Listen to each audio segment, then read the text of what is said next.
We're live. This is Anytime with Ken and Alden, and we are beginning hot. Are we hot to trot today? We're a little bit late on the broadcast scheduled time. Unforeseen Chihuahua distractions, Alden. I'm Ken Napsuck. That's Alden. Hey, buddy. Hello. Also a big fan of our Chihuahua correspondents that live with you and contribute so much to our show. How are they? How is everything in pet world? Everything's okay. Baxter boy, he turns 18 this year. He's an adult. Legal baby, and he's got, he's good to go. Like he's a healthy dog, but he's getting some of those old dog problems. So I had to take him in for some shots, and it's but then he how do I phrase this? If he wants to go potty, he's gonna go. It doesn't matter where he is. Yeah. And we respect that. We respect it. And a lot of people will say, oh, well, that's when older dogs start to lose control. No. He's not losing control. He's just reached this. This is what I do now. Yeah, you keep up with me. Yeah. This is a choice. I'm not suffering. I'm owning who I am. Yes. Yeah. This is Anytime with Ken and Alden, like I said up top. A little housekeeping, as we like to do. I've seen a lot of debate on Threads. For some reason, podcasts are being debated on Threads. This is a show. It's a broadcast. And a lot of people, I don't like hosts that banter. I don't like the business of just get right to it. Stop. Just follow us on this adventure. No one in our audience is saying that, but I spent a lot of time in the weeds this week, Alden, on Threads, watching people debate podcasts. Anyways, housekeeping up top as I banter my way into a corner. We are streaming on 3 locations right now. I put a 4 up, but with 3. We are on my Facebook page, which I just enjoy putting up there because I streamed on my Facebook page recently, and someone was like, "Dude, where have you been? I haven't seen you since Schmoes." Like 8 years ago. I'm here. We're still on my YouTube page, but we're on live streaming right now on the Anytime with Ken and Alden YouTube page. If you haven't subscribed to that channel yet, subscribe. And next week, we migrate to there completely. I think we might put it up on the Anytime Facebook page. We might do that. We'll figure that stuff out. But the main location for the show going forward will be the Anytime with Ken and Alden YouTube page. We put up a news segment this week. I'm going to try to get those up every Wednesday. Like I said, we're breaking that off out of the live show. And Alden, I think I explained it, but I'm dumb, so maybe I explained it wrong. No, I think you explained it well. We have some people in the comments that are still stuck on but podcasts are banter. Yeah. Oh no, we agree. We agree with you. We're not announcing a change in that area, but no. There's also, I don't know. I'm gonna warn everyone in the audience today. I'm slightly in an aggravated, cynical state this week. Not an upset, not an emotion. I've had a lot of crying in the last couple of weeks. But I'm in a little aggravated state. I don't know how else to say this. That's because, for the people complaining about the banter up top for a lot of podcasters, it's because most podcasters are amateurs. So if you're listening to a podcast, even the big ones, they don't know what they're doing. So they're going to do 16 minutes on the Twinkie they got, and it's not going to be funny, riveting, captivating. It's going to be dumb. So maybe that's your problem. Choose your podcast wisely. I'll go in my corner, Alden. I mean, you said it. You said it. We were both thinking it, though. I mean, like, the idea of just get to it. Get to what? Like, I don't understand. Get to personality, get to conversation. Like, it's wild, man. And eventually we're going to go through this phase. And then 10 years from now, people are going to be like, what if we introduced a hangout vibe to these? This is, I want this. This is what I want Anytime to be a lot. We're still crafting the show out of the block of cheese that is this program. Let's go where we want to go. Sometimes that is true. I understand because, and I understand the point people are saying. I've listened to podcasts too where I'm like, all right. Or some days I'm not in. I love Mark Maron, but some days I just want to get to the interview, and I don't. His 60 minutes on a cat, which is funny. I don't want to get. Some days I love it. I get it. I get the conversation, but it's podcasts started because people got tired of people like me going, "Hi, I'm Ken Napzok. Welcome to the show. Sports and weather is at 6:20." And they got tired of that, and so podcast emerged as this banterful world, and now there's pushback, and it's confusing. Now I'm sounding old. No, it really is. It is frustrating, and it's hard to get. It's the old dog new tricks, but it's also to get a new dog to understand what has always worked. People will always want personalities. You and I both being in radio, we've talked about it, but like for those of you that don't know, a lot of the radio you listen to is fake, and I mean that in a people still work hard, but it's tracked in advance, it's edited together, whatever it is. Even if they present it as live, we both worked in the we're trying to get personalities back in because we relied too much on tracks, and now they are going completely the other direction, and it'll snap back. It'll snap back. That's the lesson for me to calm down. And I warned y'all. I'm not saying my point of view on this is perfect. I'm just saying I think maybe it's because I have been told at some of these YouTube channels, you're too like an anchor. You're like a host. Mm-hmm. All right, just fire me. Get me out of here. They're like, we have a different idea of host. It's cosplayer that we handed a tiny microphone to, and we're going to include the tiny microphones. We're going to include the money for that under brand deal. I love that you and I have little burrs in our ankles and our saddles. You with those tiny mics, which I understand, but sometimes Gray Drake has them now. Once Gray Drake, they're good. They're done. Gray Drake has one. She's cool. Gray's amazing. But that's yours. And mine is people who don't like it when I smoothly transition from song to song. That's mine. Oh, yeah. So what, they want you to throw in a break no matter what? I don't know. A talk break? I don't know. I just, if you put me on a panel show to talk about the Marvels, let's have some structure. Let's just not. Alden, I'm going to stop. All right. Also, one bit of housekeeping before I forget. We got a great conversation about heroes. I ain't your hero, kids. I ain't your hero. We do have a podcast feed. We've been waiting to get this started. It's part of the Brad Gilmore Network. We just got it this week. We have to still backlog or put the backlog of episodes up. I've only got episode 1 up. Week got busy. We're going to do that. So this episode won't be up right away. Apologize for that. Hopefully by next Friday. So that way, if you are a podcast kind of person and you want some banter in your car, we'll have that there. You want to take the show with you on the road, that type of thing. Just got a good option to have out there. So we'll update you on that. But I do believe now you can search and find it where you get your favorite podcasts, as they say. Absolutely. If you thought, I really like the content of this show, but I don't want to look at these guys, we've got you. We have you covered. I understand. We are transitioning. I understand. We got a great show coming up here. We got some big stuff that we're going to talk about. And like I said, this ongoing, I enjoy, I don't know about you, Alden. I feel I enjoy kind of forming and cultivating and growing and changing shows. We had a specific vision for a live show every Friday that's still kind of intact. Nothing's changed dramatically. But I think we've discovered we're going to have some fun digging into some issues. Can't wait to have more guests on. And some of the segment stuff, moving to a separate thing on the YouTube channel. The news, putting the news on Wednesday is my goal. And it did really well. And we're just trying to grow this channel. We are. And that's the goal. And I really enjoy, we're going to have a fun discussion today. But that doesn't mean we're not segmentless. We do have a segment that still is, I think, very important to not just the show, but my life. And Alden, every week I ask you this question, you provide the answer. What Ben Affleck are we? Ben Affleck will never leave because he's eternal and forever relevant. Today, I had to, behind the scenes, people don't realize what I do is I Google either Ben Affleck funny or Ben Affleck, 2024. I try to make it, a little bit focused. And what I got is this Ben. and at first glance, you're like, oh, of course, he's exhausted. Haha, he's sleeping. He's a dad who's sleeping. But really, what I want to hone in on here, if I was like, Kornacki and I had this on like a touch screen or something, it's like, what I want to focus on here, folks, is the fact that he is still in perfect, ready to go iPhone stance. Oh, yeah. His phone is there in his hands clasped. He's ready. And what this conveys to me is this feeling that I think we all have to a certain degree of I want to relax and exhaustion is taking me. That doesn't look like he chose to fall asleep there.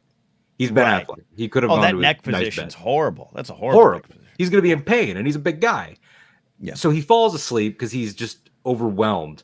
But we live in a world where even in that, you have to be ready to respond immediately. You have to be ready for email. You have to be ready for a text. Right. You know you're going to have to Constant. talk to this person and you don't want to. Yeah. And I got all of that from this photo, of that feeling of like, I want to be plugged in, but I also just need to not exist. It's when sleep finds you, whether you want it or not. In battling this back injury that's kind of flared up again today. Like I was up early this morning, had this vet appointment, and I ended up on the couch, ended up kind of slowly falling asleep again in that same spot, but was ready to go.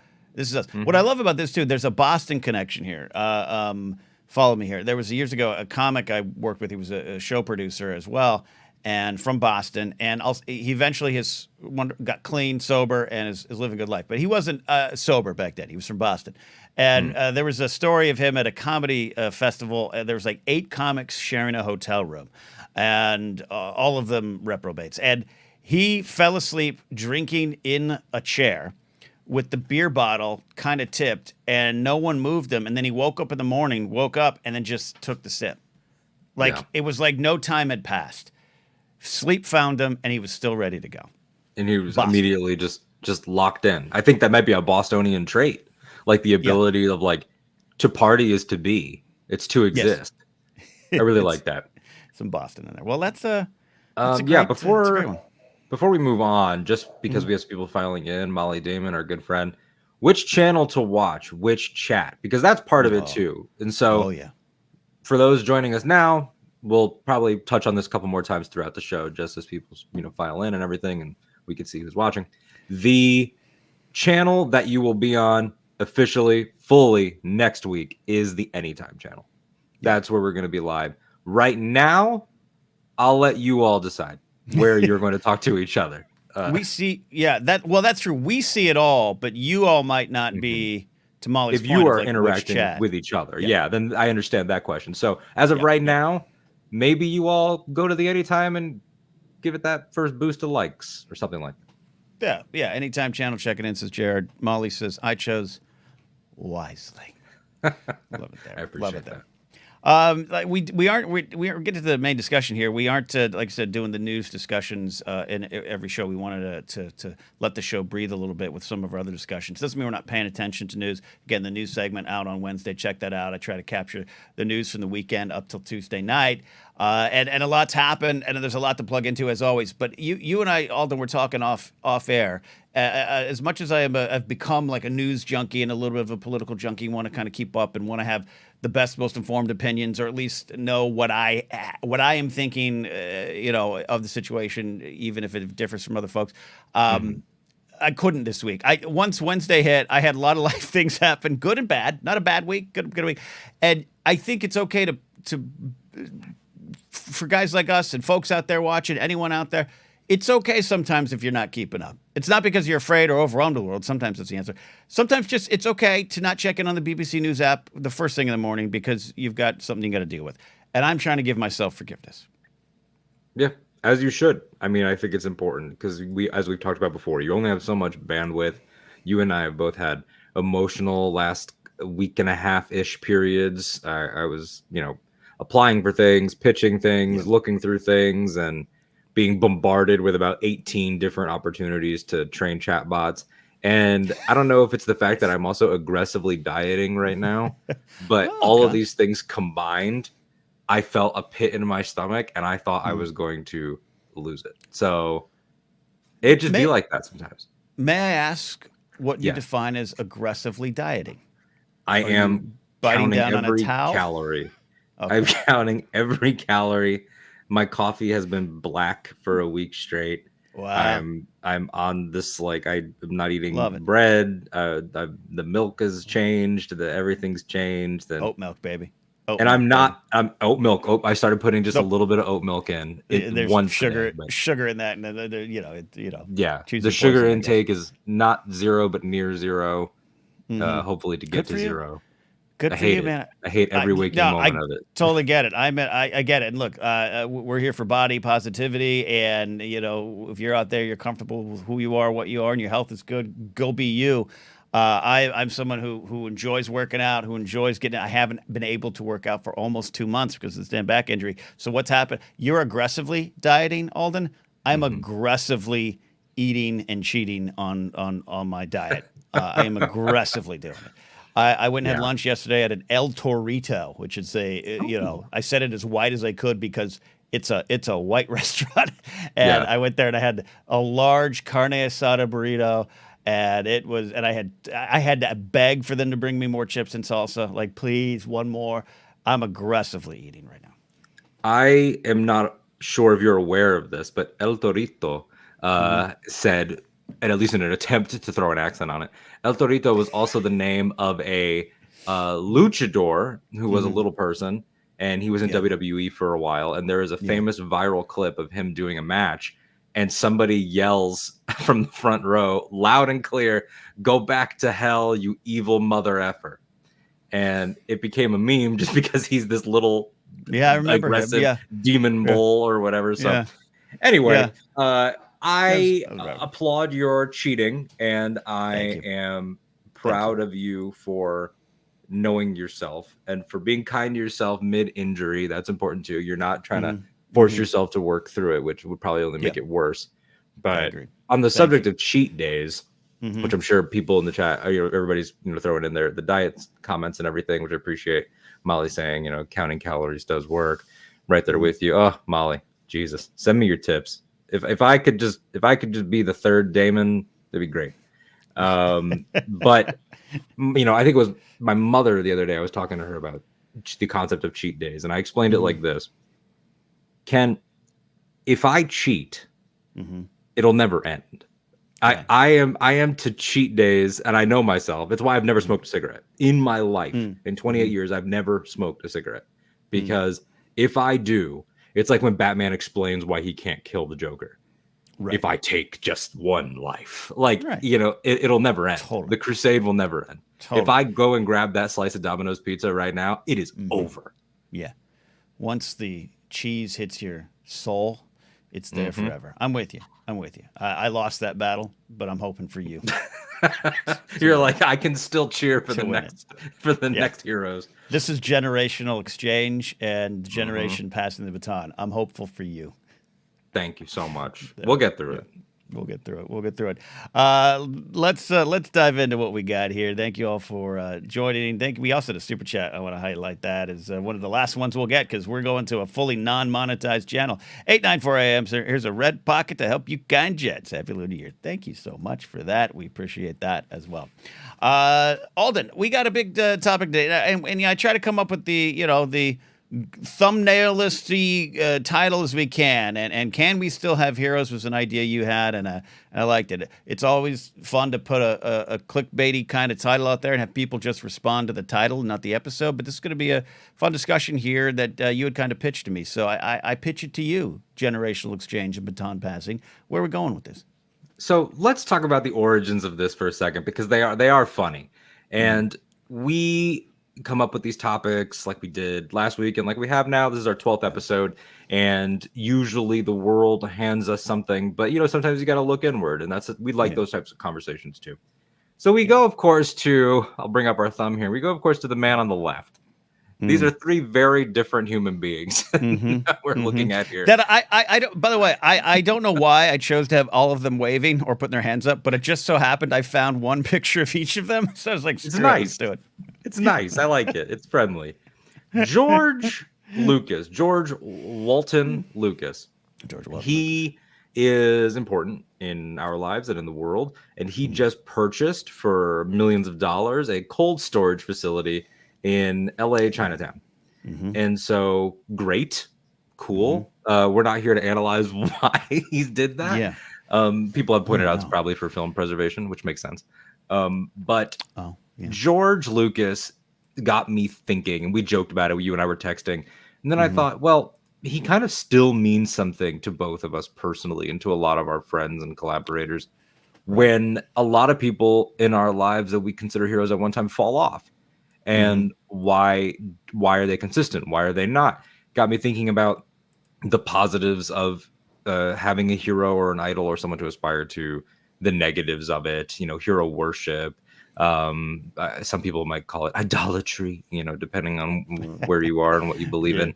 Yep. But it got me thinking because, we don't want to come on here every week and just be like, and the state of our industry, we want to, this can be positive. But like a lot of things, it's multiple truths, which is sort of the ongoing theme of what we do.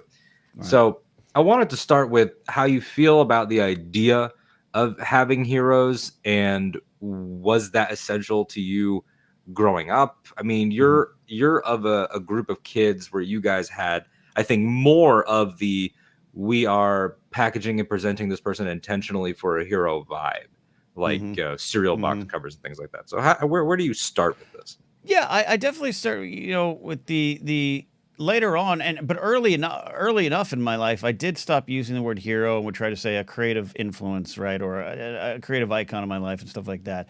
And that might be because I came from the sports world and growing up there in like high school. I think around that time, Charles Barkley had his kind of famous and infamous campaign ad of "I'm not a hero, I'm not I didn't choose to be a hero," and I think I was influenced by that.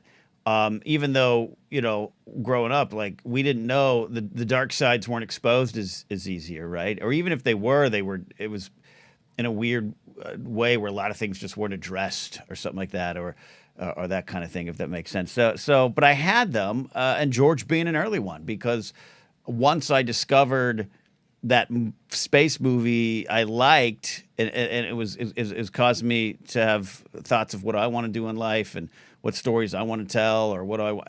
And I realized there was this guy behind it. I didn't know Gary Kurtz or all that. I just knew there was this guy behind it. That influenced me. That changed me. That's why. So is George a hero of mine to a certain degree? We're going to get into when a hero missteps or when a hero does this or that. We're going to get into all that. But just the overall, yeah, he's a hero to me. I no other way to say it. That word has heavy meaning, and I think it's fair for us to, in this episode, break down that word a little bit. But I don't ever mean it like a tisk when I say I don't have heroes, I have creative influences or something like that. That could be snarky and almost self-righteous. But early on, I realized they're not infallible, but they're important to me. But as time has gone on, in many cases, we've learned just how infallible some of them are. Just okay. And it's like, what are we looking for in them, I guess, is sort of the essential question as we talk about how they, quote unquote, fall or even stumble, because they are human beings, which is the important thing to remember. Are we looking for them as a way to model how we want to be? Are we looking for them as a model of how to conduct oneself, regardless of who one is? Are we looking for them to pull certain things? You use the creative inspiration thing, which I think is also, I've done that too. I think that's also people that want to be creative and work in creative industries. That's our way of claiming our own path. Like I too am one, and that's an influence. But you don't want to. I think there's a fear of being a copycat, a fear of trying to fall into certain things. Like you don't want to, like you want to love something, but you don't want to turn in your work and someone be like, oh, so you're this kind of guy, and that's hard too. Yeah. Trust me, we work in the stand-up comedy industry. There's a lot of like, I'm guilty of it too. Oh, you're like, whether it's true or not. Yeah. You said something in there, and I'll even spin it back to you. Of just I thought was really valuable for this conversation. Of what are you looking for them as something as how you want to be and act, or is it something you want to accomplish? And I think for a lot of my life, it's for things I want to accomplish, right? And then that allows some room for them to be imperfect, but also, it does matter to me how they act, even if I'm just looking at their career. A quick example for me is I grew up, I am a Seinfeld fan. Jerry Seinfeld was very important for defining the modern era of stand-up post Lenny Bruce, post Carlin, post Richard Pryor, and all that stuff. And the Seinfeld, the show, is absolutely one of my favorites. Curb Your Enthusiasm is absolutely perhaps a top 5 show for me of all time. That came out of Larry David coming out of Seinfeld, my point there. Seinfeld in the last few years has not adapted to change well. Seinfeld has said some things that are, I know where you're coming from, but you're now you're part of the problem. And it has affected how, I look at him and look at his work. It's not to the degree of other people, to be clear. I think you can have those kind of rankings, if you will. He's just but that's why I mean him as an example. It's like, yeah, I don't like how he handled that question. I don't like what he's saying. So now, creatively, he was someone I had looked up to, but now that's a little tougher, and it's hard for me to divide it sometimes. Yeah, I think it's, to build off of Dylan's comment here, how does the phrase "never meet your heroes" fit into this conversation, or the idea of it? I think in terms of the never meet them, because maybe it is a Seinfeld situation. If someone's tomorrow was like, "Hey, Ken, come down to the store, Seinfeld's going to be here, and it's not a surprise, and you can come." It's like, never meet them. No, I don't agree with that. Do meet them. No. I would say, when you meet your heroes, also be prepared to meet a person. That's the key. Is like I've been fortunate to meet people that I look up to a couple times, and I've been fortunate in that they've been good experiences. But also, they have the right, as much as I do, to have a bad day, or to hold different truths within themselves that I think maybe contradict and don't work. I mean, I'm on this channel. If you're on the Anytime channel, hello. But on the Anytime channel, there's the clip out from one of our early episodes where I talk about CM Punk hurting my feelings. That guy owes me nothing. That guy owes me nothing, and he seems like a chill guy. It was entirely about what is my experience with the work, and so that made it, complicated. Like, what are we actually talking about? We're talking about me watching something. We're not talking about me and Philip Brooks, the human being. And I acknowledge that. And I know that it's somewhat silly, and we're also turning it into content on the internet. So that's difficult too. Capital C. Yeah. How did you kicking it back to you then a little bit? Again, generational differences here. Growing up in a different time, you kind of grew up in a time where just more of it was exposed, right? Where it was dealt with. We just had more information on it. Quick example I'll pitch it to you. Many stories of Babe Ruth in the 1920s absolutely being protected by the press around him.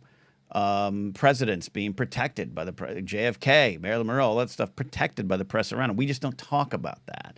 We don't address it now. Every little cut and bruise is exposed, and I overall don't have a problem with that. You grew up a little bit at the beginning of that era and now into that era. How do you define hero? I have a very complicated relationship with it because, and we'll just go here now, I have been fairly consistently disappointed by mine. I'm sorry. I let you down. You specifically, above all else, I thought this guy's got it all figured out. And then I met you, and it was just, this guy's got Del Taco ideas. Yeah. Which are valid. But it's, the conversation of fictional heroes that's happening in the comments right now is important. Our friend Coop, aka Boopenheim, definition of heroes was always an aspiration of a character strength I wanted to imitate. Samwise, Dale Cooper, Data from Star Trek. It's definitely safer to have those, and I have many of them. Yeah. But I also was somebody that was like, I love nerd culture, so let me figure out who's behind these. And I was, and I've said it before, I was the Joss Whedon kid, where I wrote a "Who do you look up to" essay in middle school about him, and knew the life story and knew the whole thing. And I've had probably a 50% success rate with that. Where it's like, I have a Harry Potter tattoo. Need I say more? And it's of the villains. People get tattoos of Darth Vader and the Empire and things like that, and it's like it's mostly worked out for them. It did not work out for me on the Harry Potter side. And then you look at, but the other people that I've looked up to that have never led me astray, really, like George Lucas, or I'm a big fan of Robert Downey Jr. and I've done the way that sports people know the stats and the college career, and I know the Downey family name before Ellis Island and everything, and I've done deep dive, because that really matters. That redemption story matters, and I think that's the thing, is that I've always grabbed onto stories and the narrative, and because I was in that age, like you talked about, to loop it into your original question, what's different about my time is that we could look at the full picture of a person with everything that we had on them. And it wasn't just the way they presented on television. It was like, oh, I like the way they presented on television. Let me find out everything. oh, there's a Mm-hmm. narrative here. He hit rock bottom and now he's doing this. I'm attracted to that. And so Okay. that's hard, you know. Mm-hmm. Yeah, no, yeah, it's hard, and I always like to say, hey, you know, you use case by case a lot too. I use case by case, and I don't ever mean that to be just a simple band-aid to put over things, but I just sometimes when it's like this is a story of a flawed person, and this is a story of a person I'm no longer wanting to look up to. You know what I mean? And maybe that's personal for folks. I think there's some standards we have out in society that are a little more louder, which is okay again for that to be the case. But yeah, I think to your point of just digging in and finding out the whole picture is sometimes a journey. And it's complicated. It is difficult to Mm-hmm. acknowledge. Like one thing I knew I wanted to touch on in this conversation is, can we take what we gained from our idea of the person? If the hero is Yeah. in our mind, that version of them, we take that, internalize it, keep it, Mm-hmm. but also acknowledge, well, but I also don't personally hold them on that pedestal anymore because Yeah. of X, Y, or Z. Like I know that I like the kind of dialogue and the kind of dynamic that I like because of Buffy the Vampire Slayer or Firefly or Yeah. those things, or Astonishing X-Men, whatever. Mm-hmm. But I can't now still be like, and that's why I always say he had it. Mm-hmm. No, Oh. it's he was doing things. I also like to do those things. Now where do we go with Mm-hmm. from there? And that's the important thing to acknowledge. You dipped out for a second, but we got your point there. Just so no need to comment on that. The internet is a fickle mistress here. Yeah. So yeah, it's fascinating. Um, I would say case by case. I've mentioned this artist before. We talked about Force Center, but like I'm greatly influenced isn't the word, but I took great comfort and solace in the music of Ryan Adams.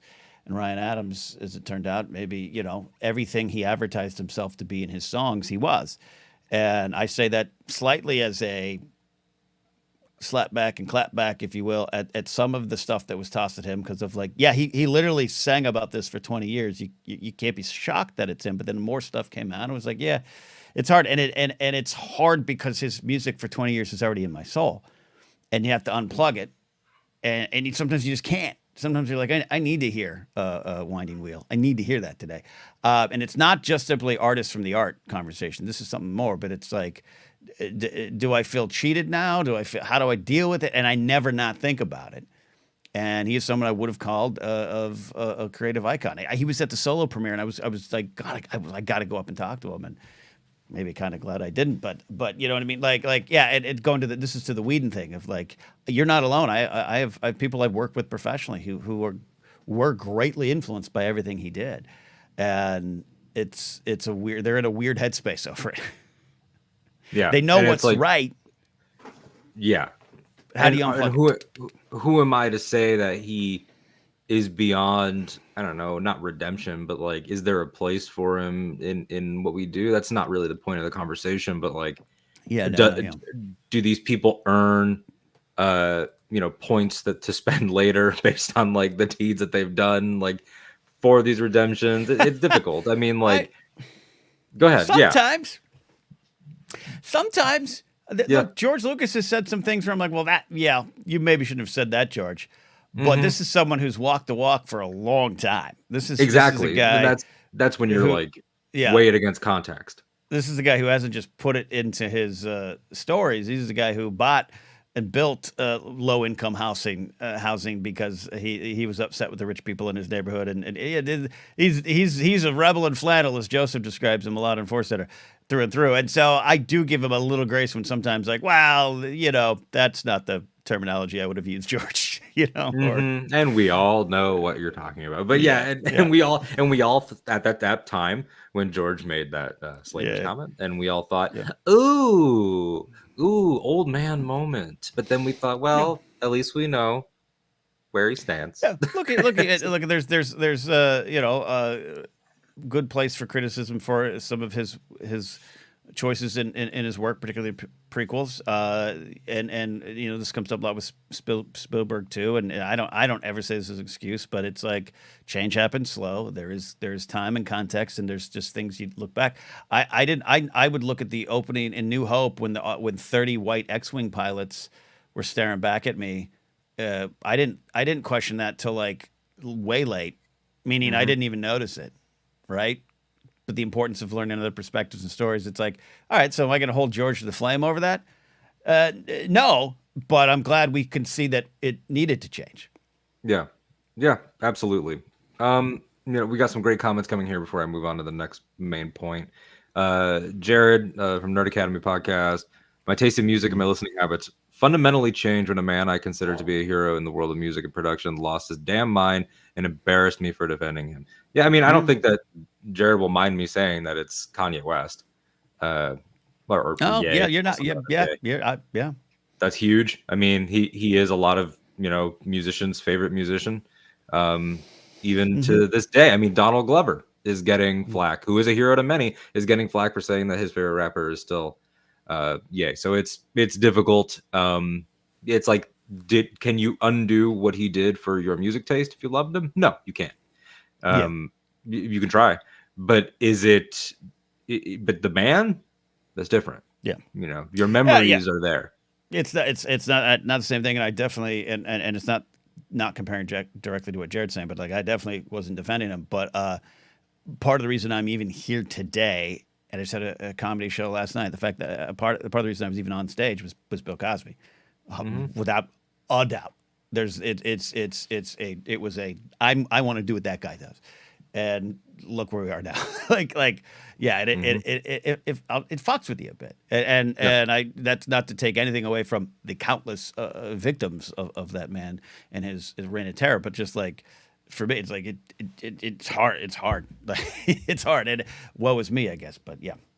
Absolutely. I do like that Jared follows up. Hey, defending the pre-Nazi stuff, I should clarify. Yeah, we know what you mean. We're defending egomaniac, like I'm a genius. Kanye was different than when it became a socio-political kerfuffle. It is. Yeah, it is definitely difficult.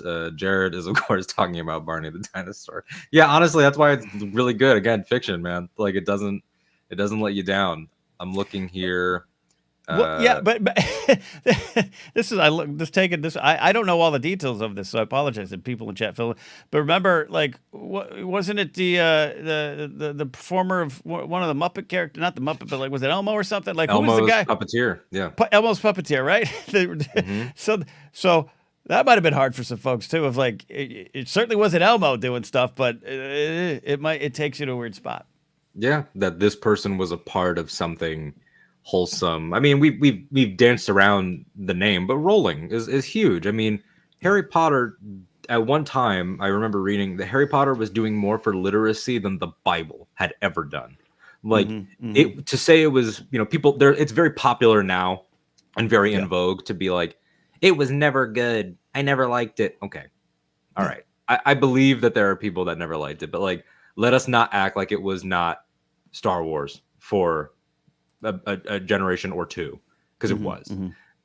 It was lifting people out of feelings of ending their lives. Like that's how powerful it was. And then you find out what you find out, and she's become what she's become, and that's very difficult to reconcile. And so that is an extreme version. There are more individual smaller ones, like Trey talking about basketball players, people you have posters of turn out to have terrible accusations against them. Athletes are especially tricky. They're just people doing a job, and that is the sort of the mentality that keeps you sane sometimes. Yeah, no, I agree, Trey, on that. And there are people doing a job that gets elevated up. Dylan Barry had a question here. Where was that there? Dylan says, why do we jump to associate people as heroes? And I think that's a fair question. That's why we're having this conversation today, is that word and what it means. And athletes is a great example. These are folks who are skilled in an abnormal way compared to everyone else in school or coming up or even very young. You see it very young. They're treated different. We do have a emphasis on sport in our culture, at least. I'd say world over. There's famous people in sports all around the world. It's not just here, but in America, it becomes a special kind of hero thing. It emerged from the 1950s, I think, and earlier. But that 1950s Mantle, Mays, and Duke Snyder, and singing songs about Joe DiMaggio, Babe Ruth changed the game. I think Babe Ruth's an early example of by the time he comes to the Yankees in the 1920s, it's more than just an athlete. Yeah, and they are unnaturally put on a pedestal, and this is not to defend them at all, to be clear, to Trey's point, but it's like, yeah, that's part of the problem is that relationship. Colin Cowherd, who just went viral with his, I think, correct take on the Taylor Swift situation. I think I had a good one too. It's out there. He's always said it. Like sports, love your family. That's one of his catchphrases. Yeah. But it's hard. And so to Trey's point, yeah, I mean, I had posters on the wall. I had all those posters on the wall. I had Jose Canseco's poster on the wall. I just thought he ate well and did push-ups. That's why he was that big. Like. Yeah. It's unnatural. Yeah. They're unnaturally. I love this here, and we'll use this transition. Charlie from Imperial Senate podcast, friend of both of ours. I think there's something about the innate human need to have things complete or to fill in these blanks. It's the same with heroes. We need someone to summarize everything we need them to be, which I think is true. Like if you're feeling like my life is lacking creativity, my life is lacking pizzazz, my life is lacking, I don't feel like I can stand up, but I see someone else doing it. Like. Mm-hmm. It is a lot of the times about the blanks, and I think it's a good time to transition into the other sort of not side of this, but the other component, which is we've only been talking about celebrity, which is very interesting. And I think there is a very maybe uniquely American, but not necessarily. I mean, we've got people in the UK here, of course. I mean, they love their royals. They unabashedly love their royals. They love the royals. Get well, King Charles III. Charlie the monarchist. I'm kidding. He's not. Do not flame him. He's not a monarchist. But the distinction between, do we need them to be celebrity? Do we make a distinction between that and personal ones? Do you remember being in a situation where people had different kinds of heroes than you and it made you feel weird? I want to read a comment real quick before we unpack. From Oliver, hit us up on social media at Anytime On Air. He tweeted us. We have heroes, unsung heroes like amazing teachers, incredible doctors, parents who give it all to raise their kids. I can go on and on. These are the heroes we need to recognize. And I don't disagree. I do not disagree at all. I think almost, though, that it's harder to have those because oftentimes you know them and you see them for what they are. Yeah, I think Oliver's correct, right? And the during the pandemic, even the folks out there delivering you your food on your Uber Eats were heroes, right? Because I really believe that, and I think it's a good thing. And you have nights at sporting events where we're going to honor the teachers, and they're going to throw out the first ball. I'm not cynical towards any of that. I think Oliver's right to point it out. The difference becomes, our buddy Scotty is a great teacher, right? I just had on my live stream Wednesday night. He asked me a question about what middle school teachers were my heroes, and I had answers. Math teacher Dwayne Giordani, my drama coaches Mike and Cindy Creolibo, and Terry Handy, my social studies teacher. Those are three influences and heroes for me. But throw a camera on them, throw them on a broadcast. I know for a fact that one of them, I won't go, had a nasty divorce that I don't know the details of. I just do. That's why he had the job. He needed money. And I think that's the difference. And it's not to toss I want to be clear, not to toss anything Oliver said because he's right. But I think the moment you focus on someone and everyone sees them and has access to them, it's not unfair to them. We can talk about some others later, but it does. We naturally tend to forget that they are people. I am fortunate to call myself still to this day a Steve Martin fan because he influenced me greatly as well. He's also one of the reasons I'm here. He is relatively clean, and I think has adapted in the best way. He and Martin Short, along with they've adapted in the best way. You don't have Steve Martin on Twitter going, "Damn cancel culture." He's highly intelligent, thoughtful. He's got bad marriages in his past. He's got bad relations in his past. So he ain't perfect, No.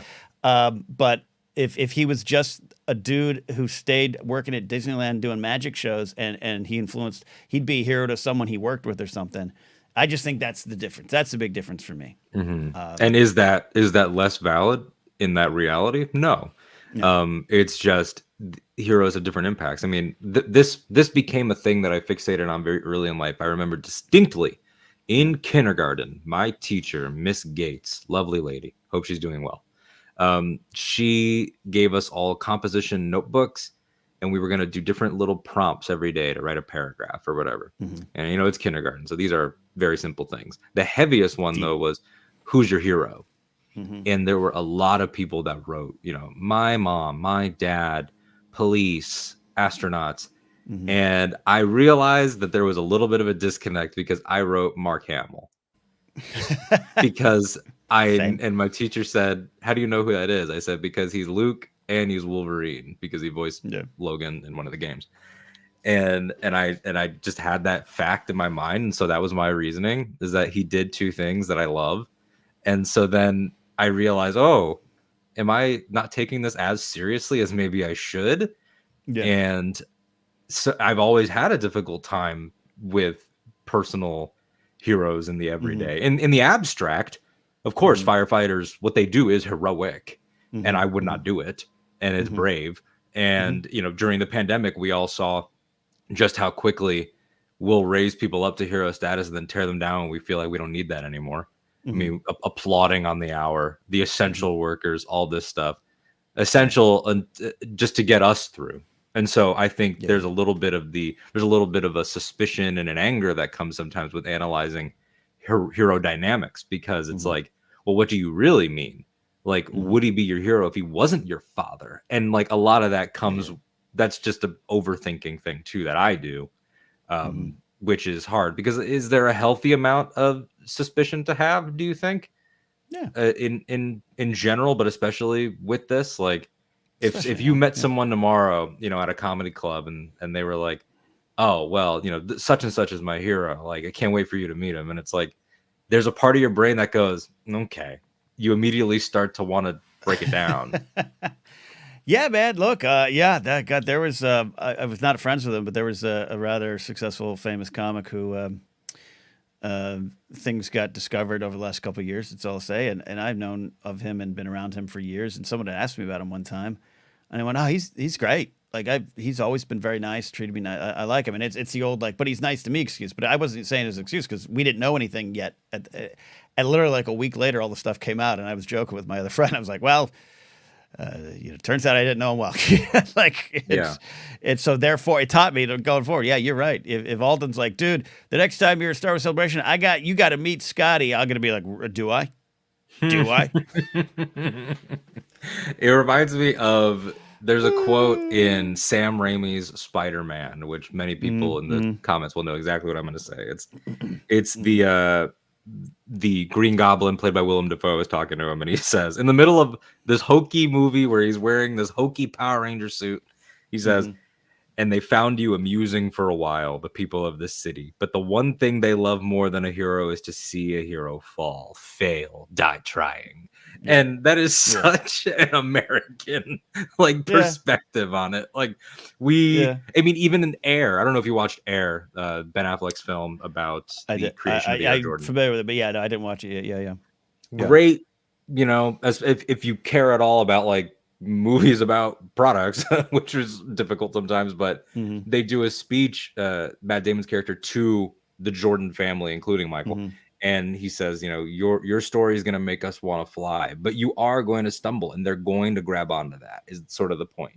And while he's doing the speech, they're cutting in the baseball career, the this, that, and the other thing, the controversies, like, and it's like we are going to want that narrative too. And so that's what makes it hard, is that like they love you until they don't, and that really bothers me sometimes.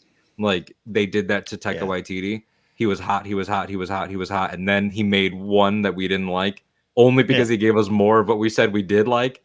And it sucks. He was never good. Keep him away from everything. And I hate that "what have you done for me lately" stuff. Hate it. I'm with you. It's Paul Simon once saying, every generation throws a hero up the pop charts. Like it's timeless. it's timeless, and I don't know if it'll ever change. It's just worse now for those reasons. If different things had come out about Taika, obviously, I know that's what you're saying, but yeah, it's something special. I don't know. Is it uniquely American? I just think it's uniquely human, right? There was probably some cave dwellers, Borkus over in that cave's pretty good. I got to tear him down. Borkus. Borkus has got to go. I love that. He's carving that wheel like he's a king. I need the wheel. Yeah. We all need it. He also discovered fire, so we can't cancel Borkus too fast. You just created the first original Anytime character. If we had thousands of dollars, we would do Borkus the caveman, who was ripped down by his own people. Borkus is over party. Andy has this up. They said this: the discourse mill loves ripping apart a hypocrite. They love it. Yeah, there's something about that I really agree with. And again, I try to case by case. I try to be a reasoned person, whatever that means to y'all. I'm also completely a nutball. But there's sometimes where something they not retroactively go back and I don't know what I'm trying to say. You know what I'm trying, where it's just like sometimes you're like, just let a person I always say let a person be human. Just let a person be human. I don't know if I was Andy, maybe I stepped on your point. I apologize. No, I think that makes sense. As we're starting to sort of get toward the end here, at least of this topic, who, if you can rattle some off, did you have growing up that if somebody said to child Ken hero or to teenage and later Ken inspiration, creative inspiration, who would you have said and has that remained true? I mean, Steve Martin and George Lucas. I mean, that was early. Very early for me. I think my first Steve documentary coming out. We'll have to talk about that. Oh, is there? Oh, fantastic. There was, I think All of Me. I'm trying to remember the first time I knew of Steve I think the movie All of Me came out and we watched it on VHS tape back home. And I died laughing, like that was the first time so that was 84 range. So I grew up with those two. Sports. I was a big fan of the late Gary Carter. He's my favorite baseball player. He was known as a lot of people loved him, a lot of people hated him. He was a very outspoken a Christian guy, and I grew up in the church, so I was okay with that then, and I think I'm still okay with that for him. We know he passed away, unfortunately, of cancer. So I don't know what he'd be doing and saying in these modern times as things really became, those beliefs could take you to good spots. He could be someone who was like, yeah, no, I truly do love all, or so I didn't have to, experience that, but he was, for that time, he was really good. And I didn't gravitate to him because of that. It was just the position I wanted to play. I liked how he played. I liked his reputation, his smiling in the face of stress, and he was a well-respected, liked guy, but he was also loathed by a lot of people who thought he was a showboat. So it's that too. So that kind of stuff, that changed early on as I got more into college and studying screenwriting or like radio. Like I was a Stern head. I loved Howard Stern. And I think I love him more now for who he's become than who he was then. So I'm glad to have changed with him a little bit there. But I think by the 90s, I was, I love Noel and Liam Gallagher. There was nothing heroic about them. They were two drunk blokes fighting on stage. Like, I think then it became less about that. But yeah, George and Steve were some that stayed with me the whole run. Watching your heroes clash in that case. I mean, look, we live in a time where nothing is sacred. Hall and Oates are in a legal battle. There's nothing sacred anymore about these icons. That's true. George for me as well. I think that's great. Steve, I looked it up, by the way. It's called Steve with an exclamation point. It's on Apple. I think it's coming out. Full career retrospective. Morgan Neville directing, who I know has a long documentary career. His book Born Standing Up is something special. Steve's book about his life. It's something special. Check it out. I think that he's a great choice. Especially, I think I see it in what you appreciate and what you value. So that makes sense. George, we don't need to turn this into a Force Center Octa Radio crossover because there's plenty of, we're both on the record, but he is sort of just like the DIY god in that case. Like he DIY'd so hard, he became a system, which, he became what, we get it. We have all been down that road, but it is to this day for him to be an older man now, when he does show up and people ask like, "What are you doing?" and he's like, "I make movies that you'll never see for me." For Like my that. friends. That is so like I'm not at Yeah. that place because Yeah. we're so. I think so much of life is like, look at this, I did it, and he's Mm. transcended that, and so that's why he remains. I think.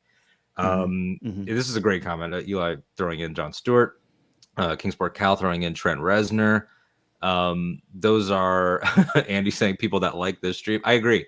If you like this stream, you will be my hero. You're a hero to me. Yeah. I mentioned the ones that went bad. I've always been a Kevin Smith fan, and that's gotten for me better because he's went through like angry cigarette smoking Kev, and then it was like 2010s weed smoking Kev, and now he's mental health. I'm an older man, Kev, and Yeah. he's become very centered, and he no longer smokes anything. It is not that there's anything wrong with it. Yeah. I mean, I indulge, Yeah. but it's just like people that have found a grace in getting older.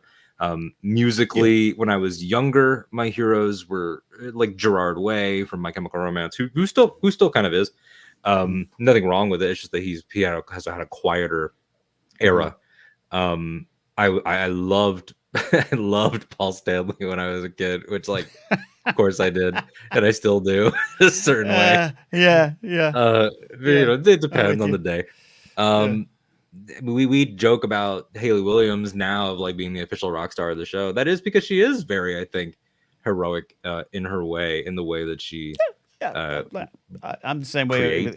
Her and and Gaga. She really is someone I look up to. Who's not perfect, but yeah. Will Dixon has Tori Amos. Right. Shot. That's cool. Someone who Coop's got Kyle MacLachlan. Yep.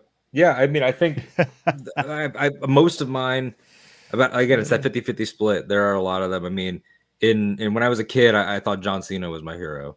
And I mean that he has continued to deliver. I think he still can be as a professional. Yeah, as a professional, he's still continuing to deliver. I don't know anything about him personally, but that's the thing, is that as I got older, I realized I don't know anything about this guy. You know what's funny about and it too. There's someone who and by the way, I keep going to like a failed relationship. That's not what I mean. That all successful relationships means you're a good person. You don't know personally what goes on, but he is someone who's in a world where we know everything. He has successfully kept a lot of that out. I don't mean to suggest he's hiding something. I just mean it's well curated. It's well curated. Yeah. It was around, he was in town here as the Prodigy when I was wrestling in the wrestling company in 2001. Good reputation. Yeah, I'll say that. But it's fascinating too. I haven't really thought about that closely. Yeah, it's weird because it's like he has, as Jake Acavetta points out, he's got the Make-A-Wish record by a lot, I think, it's a huge number in what he does, and hears that somebody is sick and will fly to a different country to deliver for that, and the things that he does to deliver even for his coworkers. I mean, even in small ways, he's sort of like a coworker hero. That those coworkers you have or those co-hosts you have who just deliver all the time, all the time. As a wrestler, but James Gunn talked about on Peacemaker, John learned how to play the piano because we needed that to play. We needed a piano player. He learned how to speak Chinese because he wanted to be helpful. I was just going to say that. Yeah. So he's an interesting cat in that way. But he's to your point. I'll let you continue. To your point about a natural suspicion. I think it's okay to reserve it and to realize it only goes so far as his jean shorts go to his ankles. In terms of maybe there is something. Now, historically, all of those. But do we have any now that we're grown? Do you find yourself as an adult? The ones you've retained, sure. You still look up to George, and George could be your father or grandfather, of course. But now, as a working comic writer, broadcaster, do you ever find yourself being like, I want to be that? Does that still happen, or is that a thing of youth? It could be a thing of youth, which might just speak to cynicism. But I think you still feel young. You still look up ahead of you. And for me, what I look for now and is how people have adapted to the changes in society. It doesn't mean I'm changing in the best ways or anything like that, but I am changing and I have changed.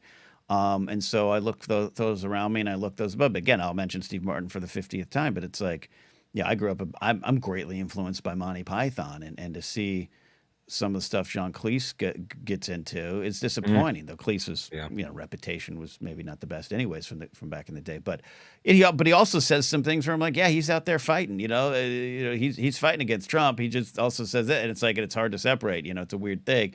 But you look at someone like Steve Martin. But Steve Martin also plays a lot of things close to the vest, and uses his art in a way to communicate. I think. Only Murders in the Building has a lot of comment on generational change and growth and exchange. Yeah. That's one of the big themes there, so I looked to that. I looked at that stuff, but I looked at those around me. So it's in terms of like, do I want to be I do want to be that comic, in terms of not just success, but how they approach their work and everything. But also now I look more about like how they acting in the green rooms, like Yeah. how they act in the.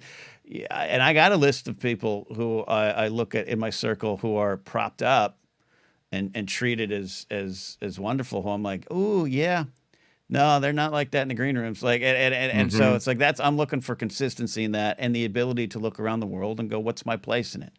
It's almost Uh, like uh, when growing yeah. up, the material makes a hero, but Yes. when you get older, the production, but behaviors make the hero. The behaviors make, yeah, and how, and yeah, and I don't need them. I don't need perfection, but I just Hmm. need to see. That's the roadmap I look at. I'm still young in my mind, right, and I'm still got Hmm. a long way to go. But the passing of Carl Weathers was an example. I didn't grow Yeah. up with Carl being a listed hero, but as I discussed in depth on Force Center, I was a Rocky Four fan. I was a Predator fan, and definitely a fan of Happy Gilmore, and definitely a Hmm. fan of Arrested Development and his work on there. But in the end, who he was online. Hashtag be peace, and out there in the trenches fighting daily, and speaking his mind, and that made me love him more. That was part of the loss I felt like so many did last week when we learned last week on this show when he passed.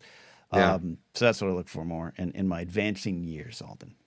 That's powerful. I mean, to connect what you're saying about like the green room of it all, Mm. the green room literally, but also in any situation, any behind the scenes, any office setting, anything, the way you and I are with each other behind the scenes or people we know, and connecting that with your Steve Martin example. Let's think about Mm. like just like that on a production level, two legends. And their co-star she was certainly not a nobody, certainly not. She had a successful Disney No, Channel yeah, show, successful huge, yeah, music career. She was a yeah, star. yeah. But in the world of comedy specifically and comedy television, for them to borrow a wrestling term, put her over and to make her part of to make a trio with her, Hmm. was, I think, really powerful. And that to me is the kind of gesture that I love. And you can do Hmm. that behind the scenes outside of your material. You might have material that doesn't resonate with me, but you keep the door open and you Yeah, help people up the ladder behind you.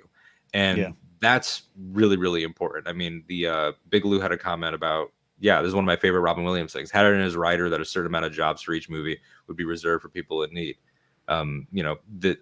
I think it was like 100 homeless people per Robin Yeah, Williams production were brought yeah. in, to work on set and do jobs. And like when Hmm. you make sure that the door doesn't close behind you and that other people can do what you do, that's extremely important to me. So I think, yeah, to answer my own question, do I have that now at 28 Yeah, where I'm like, oh, that person's my hero? Not necessarily. It's more so like I would love to be in on that. I would love to be their peer, even if we don't like, on their level. It is about work, but it's also like, yeah, I love that they keep things open. Kevin Smith has always done that. If I make it, my friends are going to make it. Adam Sandler, if I make it, my friends are going to make it. You're going to stay gainfully employed, and we're going to stick together. And we're seeing a hmm, little bit of that now with hmm, newer artists like Iowa Debris and Rachel Sennett, and like that New York comedy crew of young women who are now breaking through. And it's like, I'll write and direct this one and you'll be in it, and then I'll be in yours and I'll produce hers and this, that. Like, I love yeah, that. yeah. That attitude inspires me. Yeah, it So yeah. does too, and I think it's important. The Jared has this question. I want to bring it up or comment. I like this one here. I prefer the framework of acknowledging people maybe doing something good, but still criticizing rather than challenging their motives as being quote for the wrong reasons. Question, don't dismiss. Yeah, yeah. There's something I really like about that, and this. Yeah, this. I don't want to tisk tisk society these days. There's a lot of good, what I would say is good intentioned scolding, but it's still scolding, and it doesn't take the whole picture of the person into frame. This is a dumb example, but like still kind of angry of those that would criticize Rise of Skywalker, not on the content in it, and you don't need to like it, but assuming that J.J. Abrams literally went into Reddit to placate the fans crying for things, and that's wrong. It's wrong. It's wrong. You can question It's some of the things in factually the not movie. true. You can question a lot of things in the movie, but why are you assigning that to him? And a lot of people I know in the space assigned that to him. And it was like that's more than dismissive. It's destructive. And yeah. So Jared, I like that comment as we have this conversation about heroes, and the right way to hold folks to the flame is part of what I got. You know. Yeah, I mean, we'll talk about that a little bit in the entertainment news. I mean, we on our thumbnail we had George Lucas, we had LeBron James, who I put LeBron James on there, or I suggested that you do it because he is the biggest American athlete. He is like, if he goes somewhere, you know, people they'll cry. Like it's like seeing a godlike Herculean figure walking around. And then the last one is Taylor Swift, and the reason why we haven't addressed her directly here is because of entertainment news. We're going to talk about something that her team is doing that I don't agree with, but we're going to do it in the way of like, I am ready? not. Are you ready? I'm ready. I agree with it fully. So. Oh, okay. We disagreeing doesn't happen in an outright way. That's fun. Yep. It's sort of like you and Joseph and Jennifer on Force Center. The outright disagreements are very few and far between. So yeah, it's like, but am I going to criticize her as a woman? No, she seems like a sweetheart. I have no idea anything about her as a human. It's just the figure. Michael McCarcel. Anyone that believes he went to Reddit for I was told this by an employed entertainment producer that makes a lot of stuff that goes viral and that people watch and works for a big mega corporation. I was told this by this person, and they were trying to condescend me and tell me this. So it got up to some levels, but got up there. Yeah, got up there. Yeah. You guys are my heroes until you didn't bring me on as a Taylor Swift correspondent. Honestly, if we started doing and now in Taylor news, we'd be banked. We'd be so easy. Andy said, it's when I used to do this week in Spice Girls history. We'll bring Andy in for that. All right, wonderful. And this is an ongoing conversation here. I know we're kind of maybe coming to the end of this one here, Alden, but it's ongoing and it changes. And I've always said, like, sometimes you just don't really know until something comes out, you know. And I think that's okay. That could change a person. I used to have a lot of opinions on social issues when I was 22 until I moved to LA, and then the world opened up and I was exposed to more people, exposed to more situations. And I think that's okay to change that way. And so it is how we view heroes sometimes. Yeah, absolutely. So are you ready to transition this into entertainment news by talking about Taylor Swift? I appreciate that. That's one of the last instincts of radio that we joke about is you need to transition things. You can't just say you're going to do something. You need to let them know. You got to have a fun sound bit. So T-Swizzle is Tay-Tay. Perhaps Taylor Swift Kelsey if things go their way. There's already like the prop betting on whether or not Travis he Kelsey Swift. That's more likely. She is not. I'm not going to say like she's suing. It's not necessarily true. There's a cease and desist out and a threat of legal action to a UCF college student named Sweeney. That's his last name. It is Jack Sweeney. And Jack Sweeney, amongst different people, there's a Reddit thing, there's a Twitter thing, there's websites and logs, but he's sort of the main one. He is keeping track of several public figures and celebrities in the billionaire class for their private jet uses within the context of the environment. That way we can see distance and CO2 produced, et cetera, et cetera, et cetera. And he's done this with Elon and Oprah and Zuckerberg and a few other people, Trump. And so Taylor Swift is one of these people. And Elon already tried to go after him and then like deleted one of his accounts, and it was like a whole thing. And now Taylor and her team have done a cease and desist against him for the what I would characterize as usage of public information, but it's caused a kerfuffle. So it's a kerfuffle. Before I rant, please, and you have a background in public safety, which makes it different. Yes. Yes. First of all, so what do you like? I addressed this on my 20 Minutes of Coffee show the other day when it broke. I literally admit, I was like, up until this point, I didn't care or have a problem with it because it was Elon, it was Trump, Bill Gates. Got it. And I know what he's doing, tracking the planes and this and that. We haven't invented another way to travel fast. None of these people can fly coach. But hey, are you tracking how far, how much these? I know the Kardashians taking it instead of a car. So I want to be clear. I'm not saying like all that stuff is pointless or useless, but Taylor, someone who I like and agree with, like, a lot of things she does with her money. Being a billionaire is something I'll never be, but if she, she's doing some things I would say I'd like more to do, but that doesn't mean she's above criticism. Yeah. I will say I go and I want to be clear. I'm not suggesting that I am a celebrity. Okay. Can we get that on the record? I am not really, because my copy of Why We Love Star Wars, The Great Moments That Built a Galaxy Far, Far Away by Ken Alden suggests differently. But I'm known in some circles. Now, from 2015 to 2017 to 2018, the known was higher. I'm literally nobody. But I do have a public safety background. I'm highly critical of law enforcement and how we approach it because of the things I experienced in that realm. But I also think that crime, despite all the social issues and the economic issues and everything that might cause it, is still real. I have executive protected for some folks, Jewel, Pink, Mini Driver, that kind of thing. I feel like there's a weird pull in a rank. And again, so I'm sorry. Have you ever had to go to a comedy club and tell the manager, there's a picture of a guy that's threatened to come here to harm us tonight because it's public knowledge we're here? Mm-hmm. And I've had to distract a crazed fan who showed up and why we got a female comic out of there. That stuff is very real. And until you're in that spot, like, again, I'm here. Walking to my neighborhood and hearing someone honk a horn and go, Pit Boss! Oh my God, you live here? It's real, and it's mostly, and that's where I go to. So now, this isn't to undercut anything you're about to say. Because they are almost two topics within one.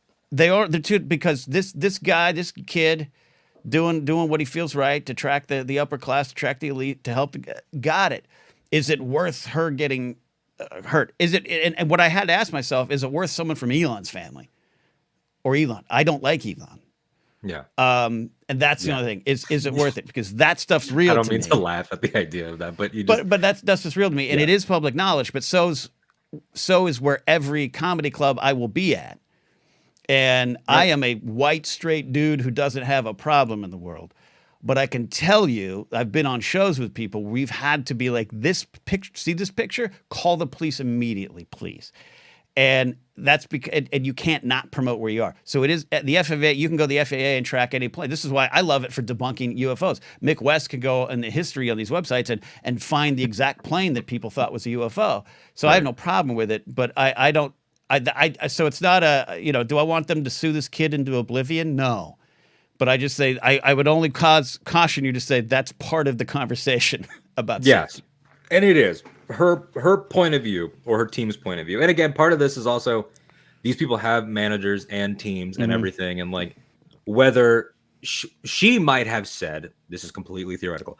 For her, it could have been, oh yeah, that's annoying, and I would rather it wasn't happening. And then her management and team go and like destroy the kid. Like, so who knows? There's a lot of disconnect sometimes. Because she has not released a statement. It's not like she tweeted and said, Jack Sweeney, can you not? Like, and then her legions of fans would have done the work instead of lawyers.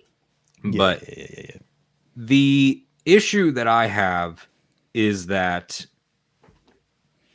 if we are going to hold the billionaire class accountable, and again, this is a separate issue from the safety stuff, because you're that's what her team has cited, and you're not wrong. Of course, like if we knew what airport she was going to land at, people do that to hotels for celebrities of way less. Hotels, and I'm telling you, man. I've turned around, had someone tap me on the back in Vegas, and I was like, "How the fuck did this person know I was here?" Because they threatened me. It's like that's way. But yes, I'm gonna So that's separate. part I'm gonna of put that on the shelf, Alden.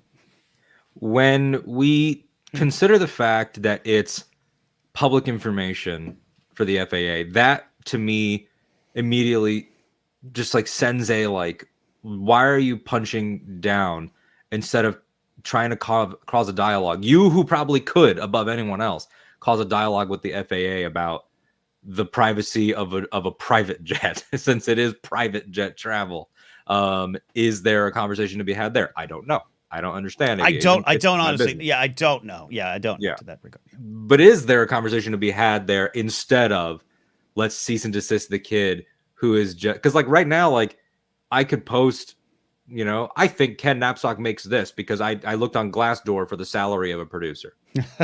And it's like, or it is the same logical track of this was posted here, especially on a government website. And I'm going to say this because he's being indiscriminate about the billionaire class, which you touched on, which is like, do we feel the same about her that we do about Elon? No, we don't, for much bigger reasons. Yeah. But she has crossed into the level of money that some people, and I would tend to agree, is immoral. It is immoral to have it because it should not be possible. And that's its own conversation. And the underlying fact that his point of view is a student concerned about the environment. I was talking to Nikki Kumar, both of our friends and collaborator, and he was talking about how all of his friends that went to college with him in Texas, all of his Hookem friends that went into environmental science or any type of world science have all sort of quietly agreed that they think it's irresponsible to have children at this point because that's how bad it is.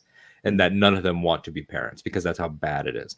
And then you have, I have it pulled up here, Gregory Keolian, co-director of the Center for Sustainable Systems at the University of Michigan, told the Associated Press that he estimates that if Taylor Swift uses her Dassault Falcon 900 LX jet for the 19,400 mile trip from Tokyo to Vegas to make that game, the plane will release more than 200,000 pounds of carbon dioxide emissions. And it's like, at that point, it's like, who am I to tell someone how to live? But it's like, is that a need? Do you not have the power with your billionaire class influence to charter whatever flight you want, to clear out a flight if you want, to get this, that, and the other thing, however you want? You can shape things in a way we can't. Yeah. You could get first class on this to yourself and never feel it. And so those things start to become the nuances, but when I saw this, what's the story going to be with Taylor Swift bought out a plane flight and kicked everyone off the plane? That too. So it's we end up in that. That is true. Yeah. The Sweeney talked about the lawyer. Talked about it as intimidation, which it did kind of feel that way to me. Like, why are you trying to intimidate the students into ignoring this? What do you want to be doing things? Like, the fact of the matter is that I think she needs to ask herself, or that her lawyers need to ask, is, do we want to be doing the same thing that Elon Musk just did, intimidating somebody into not discussing something that he did not post? It's not a good look, to be clear. So that ends up being tricky. And it's just like, should they be above these normal, I'll make it personal. I used a meme once that I didn't invent, and I had people trying to come for my head. And that's the bottom of the bottom of the bottom of the bottom of I just shared a thing that already existed. Yeah. And so I've got Burger King money. I don't have more money than God. I'm not at that place. She's at that place now where even if she tried to spend it all, she never could. You don't even have Arby's money? Whew. Because I'm not that curly fried budget. Yeah. So it's difficult. But this actually factors in, I think, a little bit of the conversation today of she's an absolute hero to some, and doesn't mean she's above it. And I'm only arguing, like, as someone who has a friend whose father is a famous space wizard. The amount of times that police have to be hired and brought in just to get him to the private lounge, and I've witnessed that. It's part of the hero culture as well. So all to say is the airline, we should look at airline. And I know I was on one of, I forget what I was flying lately, but they were like, by 2030 our planes are going to be spitting out flowers and sunshine. Don't worry, we've got the environment in our. I don't know if that's true or not. We'll see. Just a plane, just flowers and seeds and bees are flying to the back of the plane. So I do, and she is. And I take your point. I was being snarky a little bit about it. Like, sure, she buys an entire plane for herself, but like, she's reached that. It's valid to bring up. She has reached long ago has reached that level that she cannot function normally. And is she reaping the benefits of it money wise? Of course, absolutely. And do I think it's immoral? I don't disagree with you. I'd like to try. I'd sure like to try to make it moral. But give me $1 billion and I will get rid of it. Yeah. I'll buy you a new whatever you want, Alden. So I don't. This isn't a full disagreement with the bigger point in the picture. Can there? Yeah. And it's not a good look. Is there a way that I do worry about real time? I look at the problem wrestlers have with autograph hawks, TMZ, and that comes just from valets and cabbies tipping and spying on these. But I will say it's hard for me to separate the safety issue. It's hard to separate that stuff. Collider one time, because it's the public record thing. Collider's address was public record, and more than one occasion, people showed up. There was one particular incident that the production guys were in their production office and they turned around. Suddenly there was a dude with his hands in a hoodie and his face kind of covered by the hoodie sitting in the room with them. And all of them freaked out. And I had just, I used to still carry my ASP baton and handcuffs with me and everything. I just kind of carried it in my bag. And so me and Mark Riley went to confront this guy. It turns out he was from London. He was a nice kid. It wasn't Matty Gunner. He was a nice kid. He just was a big fan, and he looked our address up, and he wanted to come hang out with us. And that freaked us out for a long, and that's all. Probably caused a long conversation about. The parent company would not remove the address from the internet, and they kept saying, "Well, we have to have it for business purposes." And it's just so all I'm saying is I don't think this kid needs to stop what he's doing, but does it have to be real time? Is there another way to do it? It's all fun and games when it's Trump and Elon until you tell me right now that some nutball, MAGA, I hate Taylor a football game person hasn't thought, I'm going to go get her when she lands. Like, that stuff happens. And that's the only thing. But to the point of, should airplanes spit out flowers and bees and sparkle dust? Yes, it should. And maybe she needs to be more aware of that, and maybe she will be. And I think what we're both coming to is that we grab onto different points that the other is making. Like, all of this can be true, and all of our billionaire thoughts can be true, and our inability, connecting to the hero conversation, to parse billionaires, to our case by caseness with them. Because the reason I chuckled when you brought up Elon's family is not because I want anything bad to happen to Grimes or their equation baby. It's that I thought about all the times that I've been like, just guillotine him. I thought about that, and you got some French in you. Yeah, but I wouldn't do that to T Swift. It's difficult. I just think, is there a way that we can have this conversation? Part of it is also, she's so curated and gives interviews so selectively, which is her right, and I respect it. Part of it is also that the court of public opinion does so much work around her because she allows it for her own mental health and sake, which is wonderful, and she's smart to do it. Sure. But there is a reality where she goes on the Today Show tomorrow and is just like, I got nothing against this kid. Do I wish it was happening? No. Let's have a conversation about the realities of travel, and let me make a donation to a climate thing. Like, there's that reality. Andy's got a point there. Hey, hey, maybe criticizing it is fair, and she could do something to offset it. Yeah, maybe she plants a tree for every flight, and that seems cheesy. I'm not making a cheesy joke. Okay, no, she could do it. Maybe, and maybe she could. Yeah. So that's where it's difficult. I hate the let's intimidate the inquiring mind kid who's like, because he could be doing such dumb stuff, right? but saying, Yes, hey, I'm going to keep track of this because it matters and because I'm worried about things is noble. And I feel bad that it's being taken in this way. But also he doesn't have a Ken Knapsack to talk about it with. So, you wait till you turn my age, Alden. I kind of want to grab him by the neck. Yeah. And be like, you're going to stop now. You can stop. And maybe, and someone, I lost the comment, but like the idea of, is it better to take the public information, post the distance and the carbon stuff, but not talk about the directions? Sorry, I'm cutting you off. I told you I was cranky this week. It goes to there's a lot of scolding, and a lot of you are young, and just wait. And just wait to when the scoldings start in the cup. And it's not necessarily that scoldings are wrong. It's just like, sit down, know your role. We're all going to get, and there's got to treat me with the respect you want. That's where I don't think this is as noble completely as maybe it's taken. But I'm also old, Alden. And guess what? I'm not a hero, Alden. Don't make me your hero. Yeah. And that's the thing too about sort of our perspectives. Like as we've made this show and everything, you've said, and you've said it on Blathering, like you started one way in your life and now you are more progressive, left leaning, everything that's changed. Yeah, I started more progressive and have slowly gone to the like you said, maybe you got some French in you. So maybe by like anytime episode 112, you will then be like, I take it back. We should steal the planes. No. Look, I generally would say I'm up to say it. I'm open to the say I'm a democratic socialist. Like I want universal basic income, not because I want free money. It just stats show that the numbers you want to go up, and the numbers you want to go down.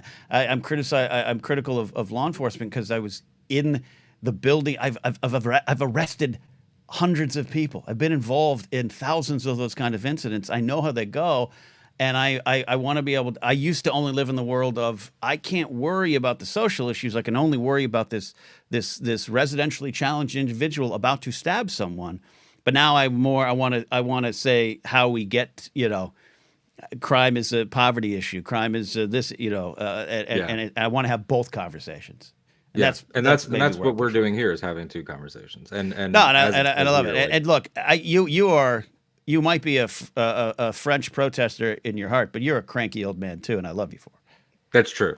That is true, because there's this, but then there will be a celebrity outrage in the next couple of days, and I'll be like, this is stupid.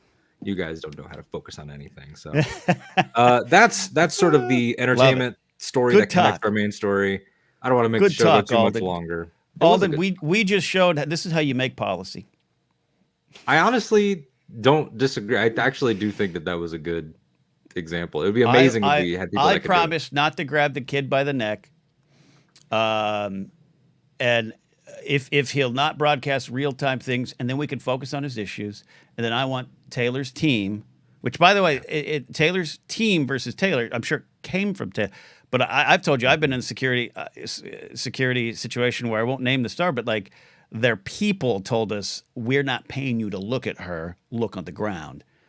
I don't think it was her that said that. Yeah, but that's very different. We came to we solved the world's problems today, Alden. I think so too. And I want to bring this up here. Alden was born cranky. That's true. I was born cranky in St. Vincent's Hospital, and that is true. Ken Alden 2028. For what amount of money? Yeah, I don't know if I want that job. I'll tell you what, an immoral amount of money. Yeah. Honestly, yeah, probably. I know you got some more, and you got something we got to specifically get to. This is hilarious. I saw this tweet come in. I was like, "Oh, this is going to be fun." Oh, yeah. I don't go. There's other things you might want to talk about. I'm stepping on your show here, Alden. I apologize. I'm going to shut the hell up. Not at all. You're not. That came to me, and then I realized the connection, so I made it a focus. Last two things in entertainment, because again, I don't want to lead with negativity all the time, and this could very quickly turn into a let's French Revolution David Zaslav. The Coyote versus Acme movie. I'm game for probably this. Getting axed forever. Yeah, he's different, and Everything about the situation sucks. That's what I wrote. Everything about the situation sucks. He's different. I'm telling you, he's still different than Iger. I lost a lot of faith in Iger over the last year that maybe I shouldn't have had but like, I don't care how many yachts Iger has. I really don't. Yeah. I still think he has, from even his sweatered executive position, has somewhat of a respect for the art. And I know the Willow situation. I know you can throw that all at me. I still think he's got some respect for it. Zaslav has zero respect for it. None. They're cutting this movie, seems like forever. From the Wrap, I pulled this quote. Warner Brothers rejected these offers because they came in below the desired 75 to 80 million price tag. Here's the crucial part, though. Warner Brothers Discovery reportedly didn't tell anybody that was the price and didn't allow anyone to counteroffer once the initial offer was rejected. So they wanted to kill this, and they just wanted to look like they tried. And it's gross, and it's stupid, and it's awful. And I hate it, and that's all I got.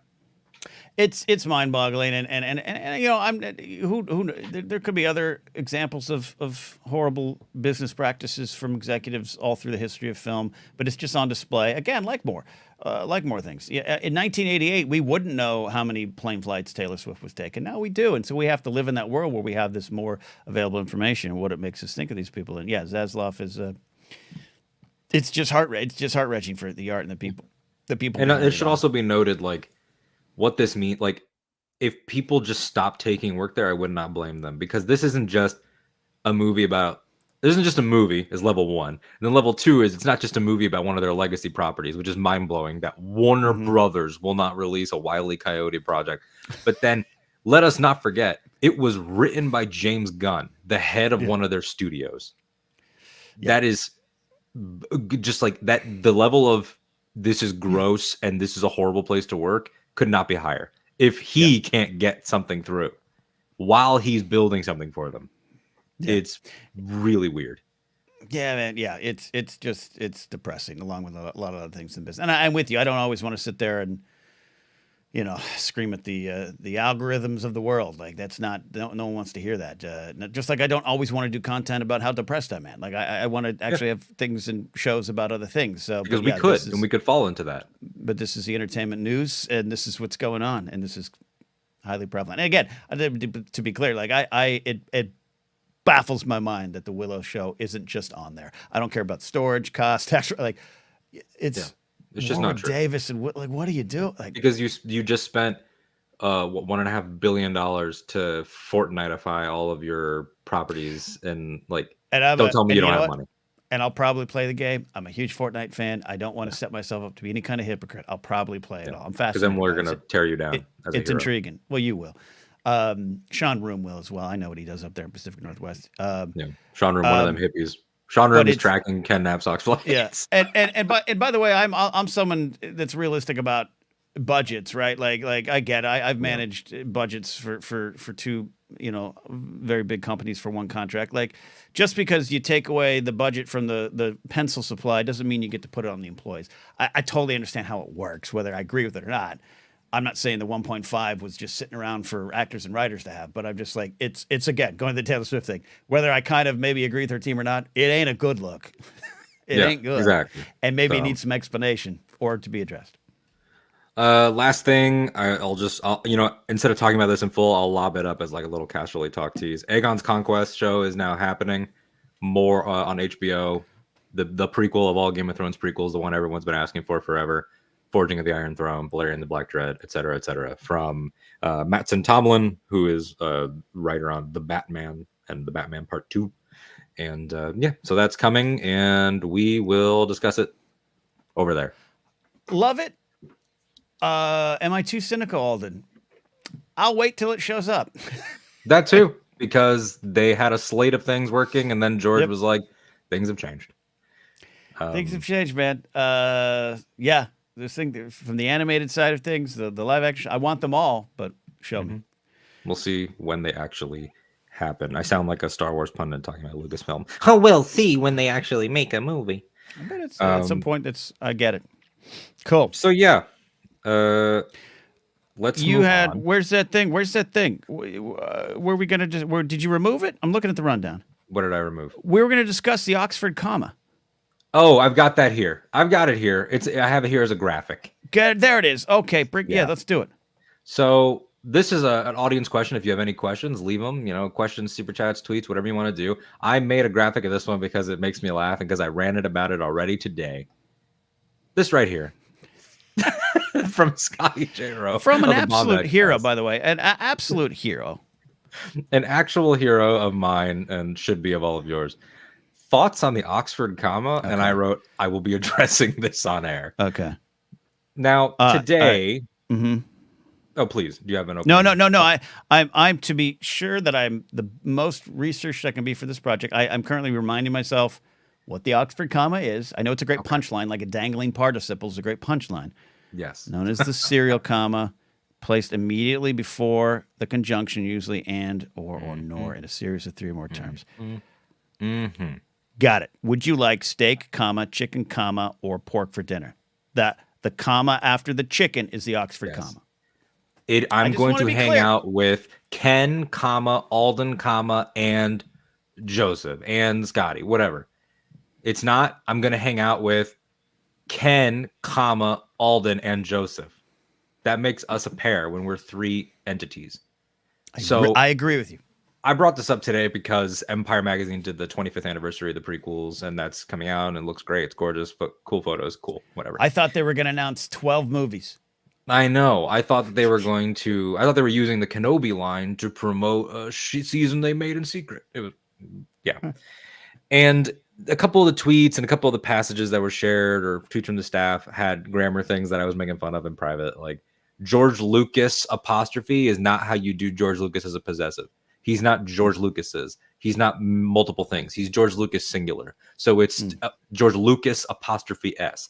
S apostrophe S is still proper. And so I was going on all these rants. Got it. Okay. And one of the rants I went on is the Oxford comma. And so that's what prompted Scotty to ask us. But it is important and it matters. And I hate it. And the Oxford comma is important. Yeah. Schoolhouse Rock up in this place. Yeah. So, okay. Yeah. We got some Oxford comma support. Yeah. But we're in agreement that the comma needs to go there. It's important. Yeah. It needs to be there. The sentence reads poorly if you don't put it. It matters. And I maybe I've given up on the battle of if I'm writing even an email and I go, "Hey Alden," I'll put a comma between "Hey" and Alden. Yes, that's and correct. I know, and it's correct. But I'll say her name. I'll say her name. You can call her Roxy Stryer, and I got in a debate with a producer at Screen Junkies. Roxy and the producer were like, "Ken, why do you put a comma on your emails? You'll say like, 'Hey, comma Roxy.'" I'm like, "'Cause you're supposed to." Yeah, that's how it's right. And they were like, "No, what's that about?" I'm like, I'm not the best when it comes to grammar, but that's how. Didn't they teach you that? And I understand things change, so I kind of given up on the argument. Like I've kind of stopped doing it. Like I'm just like, "Hey, Alden," but I just remember I felt insane for being called insane about it. Maybe we'll have to book a crossover with her called "Let's Give Grammar a Whirl." And we will doing live for her and Steph can come on and we'll debate it. And just so everyone's clear, adore them both. Yeah, they're great. And Roxy was just the best at TV fights and everything. But like, yeah, it was. I just remember. I was like, why am I even being questioned on this? You cannot question me on this. This is correct. Whether or not the times have changed is a different conversation. Versus why are you doing that? And look, sometimes it just it's a nothing thing, but like I had somebody in one of the group chats I'm in that was like, "Oh, I never knew that. I never thought about that." And it's like, yeah, but it's okay that you don't know. It's not okay that somebody making money to do this doesn't know. That's when I become a real old man. that's when it comes out. So the question remains here as what does Scotty, an educator, what does he think of the Oxford comma? Not to speak for him, but I believe he is pro. He's pro Oxford comma. And it was discussed in a secret group chat that we all have. Yeah, it's just it's a thing that doesn't really like matter. It does. None of this matters. None of it matters, but it's those little things where it's like the world's burning and we're all gonna die. But this is trust me, I'm not just being a grumpy old man today. Okay, yell at Taylor about her plane all day. I'm telling you, you're going to reach a certain age where the scolding from the generation behind you undercuts the purpose of their stated intentions. Yeah. where when I was being scolded for using a comma, where commas go, you're kind of like, this is get away. I'm old. Get out of here. And that's where the battle of generational growth comes in. I'm interested. I think I'm there now. I mean, there are people that we're friends with that we've worked with or whatever. Where like Roxy and I are in the same age group, but and stuff. But that next bracket down where it's like we've now crossed over into Z. Yeah, Z's got the helm. Sometimes I clash with them already, and I'm only 28. Like with Jared, Jared has a very positive view on like content and TikTok and all this stuff, and I'm always just like, but it's not real, and you don't get it. Like it's a fast and I want to be clear. Like I'm on there, so I have a bit about this in my stand up about. I'm here for change. I'm here for growth. But one night you're at your home minding your own business, wearing your puka shell necklace and your no fear shirt and your bootcut jeans, and someone comes up behind you and says, "You're done. You're outdated. You have nothing to give to the conversation anymore." And you're like, "I just was here." Like, hold on. Yeah. And that's the conversation. Oh God, what about a semicolon? I don't even know when to use semicolons. I've never understood where to use semicolons. The key to using a semicolon is to not. I think that's yeah. Look, I was taught how to use a semicolon in like 1982. Like I don't remember. Remember. Yeah, maybe I'll have to text one of my English teachers because speaking of heroes, all of my English teachers and my government and economics teacher from high school and I are in cell phone contact to this day. 10 years out. Wow. We 10 all years out. Have stayed in touch. 10 years out. Love it. Good stuff today. Vermont Mike says use to separate thoughts. Yeah. I like semicolon can. I like the use of them. I'll say this, and Andy loves. They love the semicolon. I am intimidated by the semicolon. Mm-hmm. You don't want to get it wrong. And to Mike's point, Mike's right. That to use to separate thoughts. Mike's very right there. I don't know how my thoughts are. I don't know. But then it's like, you know what else is used to separate thoughts? Periods. So it's like I would rather just craft a sentence. Yeah. Well, what's funny too is I usually tend to write shorter sentences. My Star Wars book is a speech. It's not a book. It's a speech. And I've told the story, but the audio engineer he insulted my book when I got afterwards. He said, this book is weirdly written. Like it's short sentences. But now that I've heard you record it in the booth, I love this. And so that's where I suffer. Where like I write little punchy little bup, and I don't craft beautiful sentences. I've always been told. Not smart. I'm just not smart. I've always been told that I write the way that I speak, and I've had times even in tweet craft where I'm like, okay, but I need to read it. Tweet craft. But it's the counter to even but to the point of things change. That's why text and social media. I get I'm not saying. I don't understand the point of, that Roxy was saying to me at the time. Like, I know most people don't use the comma here anymore. So I get it. I have no problem because I like to write how we speak. And I'll say ain't, and I'll say, and my brain jumbles things up a little bit. Like, I get it. So I'm with you on all of it. But yeah, you write beautifully. You're a beautiful soul. Don't worry about it. Thank you so much. People don't realize. Yeah, like Alden tweets a lot as a bit. But like every single one of my tweets that I've ever done actually saying something is perfectly grammatically correct by design. I will sit there and struggle and change word choice and everything so it fits. Yeah. Alden is right. Can be used for period as well, says Mike Vermont. However at the beginning of the sentence. Yeah, I like a good however. I like a good great. However. However is great. I'm a big fan. We do have. We're getting ready to sign out of here. We got a pop rockin' word of wisdom. You're going to leave us with. We got Luke Skywalker, who was the original name of the character. Says, with 2 movies in 2026, is Star Wars Celebration Anaheim 26 confirmed? Thanks for super chat. Yeah, no. Not to be a downer. It's just outright. I would probably everything that I've heard is that the plan before COVID was to alternate between Celebration and D23, and it seems like they put themselves back on that track. I think 27. I think 27 Anaheim could be it, but I think 26 D23. Yeah, good stuff. Thank you for super chat. All right, we're almost out of here. Supersized show today. Thank you all. Fun conversation. And thank you all for hanging with us. And even if you think I'm a old crankcase, I love you all, or you think Alden's a young, scolding, young millennial, we're here with you all having fun, talking about the world. Pop Rock and Word of Wisdom is brought to you by Pop Rock and Radio, and today brought to you by my band, the Moonagers. We just released a single of our song, The Special One, which includes bonus content. You can find it wherever you get your music, of course, or you can support us directly on Bandcamp at themoonagers.bandcamp.com and help young and old independent artists. But Alden, this Pop Rock and Word of Wisdom is from you today, and I kick it to you to take us home. This one brought to you by Depression. It's our first foray into comedy music. Comedian and musician Bo Burnham from his special Inside, which honestly I legitimately not a bit think it's a work of genius. This song, That Funny Feeling, the one that was also covered by his now partner Phoebe Bridgers. Beautiful song. I'm reading a couple parts of it here. Stunning 8K resolution meditation app in honor of the revolution. It's half off at the Gap. Deadpool self-awareness, loving parents, harmless fun. The backlash to the thing that just begun. There it is again, that funny feeling, that funny feeling. There it is again, that funny feeling, that funny feeling. The Surgeon General's pop-up shop, Robert Iger's face. Discount Etsy agitprop, Bugle's take on race.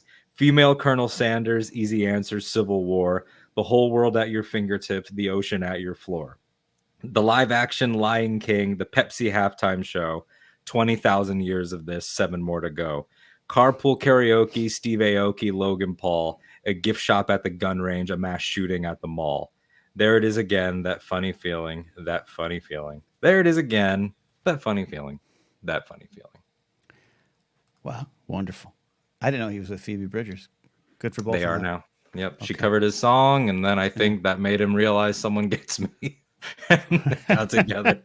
I've never met Bo. I don't know Bo, and I wasn't even a Bo guy until that came out, and I cried.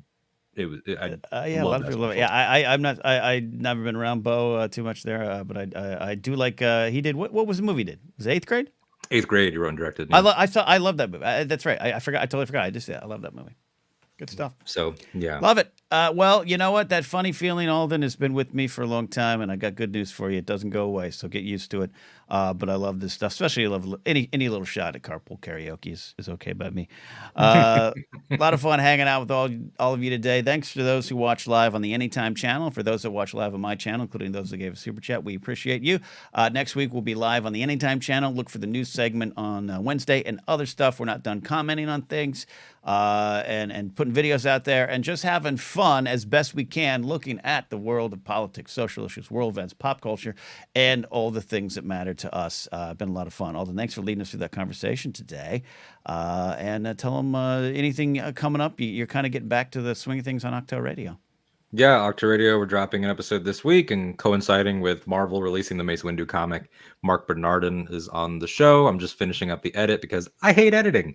And so that's coming out. And then the cinematographer for Ahsoka, Quinn Tran, is coming on the show, who filmed Shadow Warrior and was there and filmed The Return of Hayden. She's coming on the show, as well as some other guests. And then, yeah, in the meantime, catch me destroying Ken's private jet. The knapsack one. I can't wait to get one, and you are not allowed on it. Andy is. Scotty, not you. All right, we'll see you next time here at the Anytime.